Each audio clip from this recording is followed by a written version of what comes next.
దేవుని నామానికి మహిమ కలుగునుగాక. ఎందు నిమిత్తం ఈ వాక్యం చెప్పబడుతూ ఉందంటే, యవ్వనస్తులు వారి పవిత్రతకు కలిగిన స్తోత్రాలను నేను 5 మీతో పంచుకుంటాను. ఏమిటి అంటే, యవ్వనస్తులు పూర్ణ హృదయంతో దేవుణ్ణి వెతకాలి. రెండవదిగా,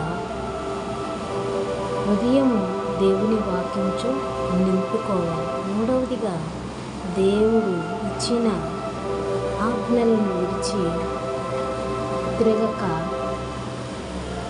వాటిని ధ్యానించాలి.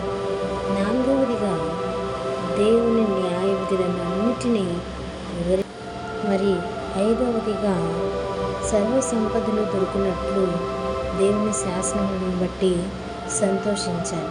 ఇవన్నీ 119వ కీర్తన 9 నుండి 16 విషయమై మనము దేవుని నిబంధనలను హృదయపూర్వకంగా గైకొనే యెడల ఆయన ఆశీర్వాదాలు మనం పొందుకుంటాం.